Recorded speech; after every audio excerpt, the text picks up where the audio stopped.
নমস্কাৰ আজি আমি দশম শ্ৰেণীৰ সাধাৰণ বিজ্ঞানৰ নৱম অধ্যায় বংশগতি আৰু ক্ৰমবিকাশৰ বিষয়ে আলোচনা কৰিম। এই বংশগতি আৰু ক্ৰমবিকাশৰ আমি চাৰিত্ৰিক বৈশিষ্ট্যৰ বংশানুক্ৰমিক প্ৰবাহৰ নিয়ম মেণ্ডেলৰ অৱদানৰ বিষয়ে আলোচনা কৰিম।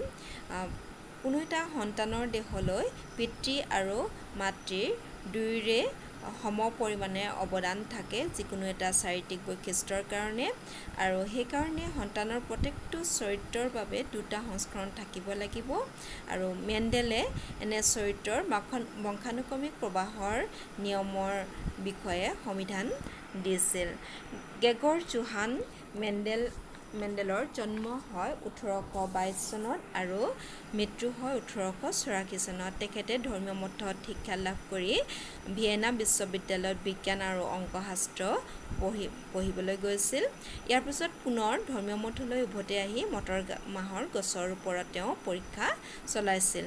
সেই সময়তে বহুকেইজন বিজ্ঞানে বংশানুক্ৰমিক চৰিত্ৰৰ প্ৰবাহৰ নিয়মৰ বিষয়ে পৰীক্ষা নিৰীক্ষা চলাই আছিল যদিও গ্ৰেগৰ জোহান মেণ্ডেলৰ বিজ্ঞান আৰু অংকশাস্ত্ৰত পটুতা থকাৰ বাবে তেখেতে পোনপ্ৰথমে বংশানুক্ৰমিক চৰিত্ৰবিলাক এটা প্ৰজন্মৰ পৰা আন এটা প্ৰজন্মলৈ কেনেদৰে প্ৰবাহিত হয় তাক পৰীক্ষামূলকভাৱে প্ৰমাণ দাঙি ধৰিবলৈ সক্ষম হৈছিল। তেখেতে মটৰমাহ গছৰ 7টা বিপৰীতধৰ্মী চৰিত্ৰৰ ওপৰত পৰীক্ষা নিৰীক্ষা চলাইছিল। ইয়াত বীজৰ আকৃতি ঘুটুৰা পৰা নে ঘূৰণীয়া, বীজৰ ৰং হালধীয়া নে সেউজীয়া, ফুলৰ ৰং বেঙুনীয়া নে বগা, সেইদৰে চিৰাৰ আকৃতি, চিৰাৰ ৰং, ফুলৰ স্থান আৰু কাণ্ডৰ দৈৰ্ঘ্যৰ ওপৰত তেওঁ পৰীক্ষা নিৰীক্ষা চলাইছিল।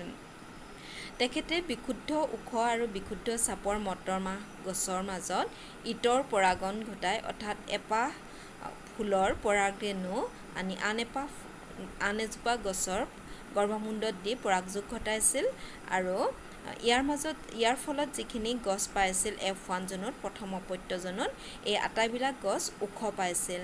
আৰু এই F1 জোনো অৰ্থাৎ প্ৰথম অপত্যজনৰ ওখ গছখিনিৰ মাজত যেতিয়া স্বপৰাগণ হ'বলৈ দিছিল তেতিয়া তেখেতে 3 ভাগ ওখ গছ আৰু এভাগ চাপৰ গছ পাইছিল। ইয়াত বিশুদ্ধ ওখ আৰু বিশুদ্ধ চাপৰ গছৰ মাজত পৰাগণ ঘটাই প্ৰথম অপত্যজনত ওখ গছ পাইছিল। যদিও তেখেতে ওখ গছ পাইছিল, ইয়াত ওখটো প্ৰকাশহে পাইছিল, অৰ্থাৎ এই প্ৰকাশ পোৱা চৰিত্ৰটো হৈছে প্ৰভাৱী, আনহাতে ইয়াত চাপৰ চৰিত্ৰটো লুকাই আছিল। কিয়নো দ্বিতীয় অপত্যজনত এই প্ৰথম অপত্যজনৰ গছখিনিৰ মাজত স্বপৰাগণ ঘটোৱাৰ পাছত দ্বিতীয় অপত্যজনত যিখিনি গছ পাইছিল তাৰে 3 ভাগ ওখ গছ আছিল আৰু এভাগ চাপৰ গছ আছিল। আকৌ তৃতীয় অপত্যজনৰ গছখিনিৰ মাজত যেতিয়া স্বপৰাগণ পুনৰ হ'বলৈ দিছিল, ইয়াৰ ফলত যিখিনি গছ পাইছিল তৃতীয় অপত্যজনত তাৰে এভাগ গছ ওখ গছৰ পৰা ওখ গছেই পাইছিল, বাকী দুভাগ ওখ গছৰ পৰা 3:1 অনুপাতত ওখ আৰু চাপৰ গছ পাইছিল, আৰু বাকী এভাগ চাপৰ গছৰ পৰা চাপৰ গছে তেওঁ পাইছিল। এতিয়া প্ৰথম অপত্যজনত যিখিনি ওখ গছ পাইছিল, ইয়াত যিহেতু ওখ আছিল যদিও গছখিনি তাত চাপৰ গুণটো লুকাই আছিল, গতিকে এইটো হ'ব বিষমযুতক। আৰু ইয়াৰ মাজত যেতিয়া স্বপৰাগণ হ'বলৈ দিছিল দ্বিতীয় অপত্যজনত 3 ভাগ ওখ গছৰ এভাগ ওখ গছৰ পৰা তৃতীয় অপত্যজনত ওখ গছেই পাইছিল, গতিকে এইখিনি সমযুতক হয়। তাত ওখ গুণ দুটাই আছিল, বিপৰীতধৰ্মী জিনৰ বিপৰীতধৰ্মী চৰিত্ৰত দুইটা জিনে। আনহাতে দুভাগ ওখ গছৰ পৰা যিহেতু তৃতীয় অপত্যজনত 3 ভাগ ওখ আৰু এভাগ চাপৰ গছ পাইছিল, গতিকে এইখিনি বিষমযুতক হ'ব, আৰু চাপৰ গছখিনিৰ পৰা পুনৰ চাপৰ গছে পাইছিল, গতিকে এইখিনি হৈছে সমযুতক, অৰ্থাৎ দুইটা জিনৰ দুইটা জিন একে আছিল। তেখেতে মটৰমাহৰ ফুলৰ ৰঙৰ বিপৰীতধৰ্মী দুটা ৰঙৰ ওপৰতো তেওঁ পৰীক্ষা নিৰীক্ষা চলাইছিল। বিশুদ্ধ বেঙুনীয়া আৰু বিশুদ্ধ বগা ফুলৰ মটৰমাহ গছৰ মাজত সংকৰণ ঘটাই তেখেতে F1 জোনত গোটেইখিনি গছৰ ফুলৰ ৰং বেঙুনীয়া পাইছিল, অৰ্থাৎ বেঙুনীয়া ৰংটো প্ৰভাৱী, যিহেতু বেঙুনীয়া ৰংটো ইয়াত প্ৰকাশ পাইছে।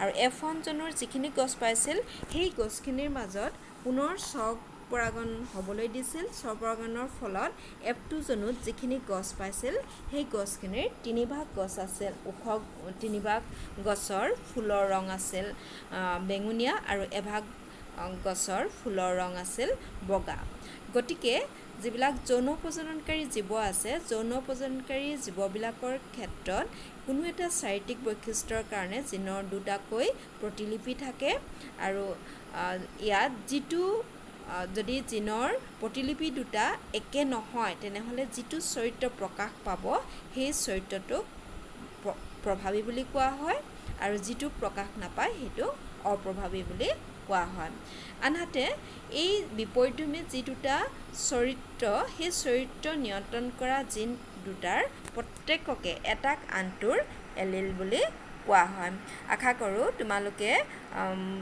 মেণ্ডেলৰ একক সংকৰণ অনুপাতটো বুজি পালা ধন্যবাদ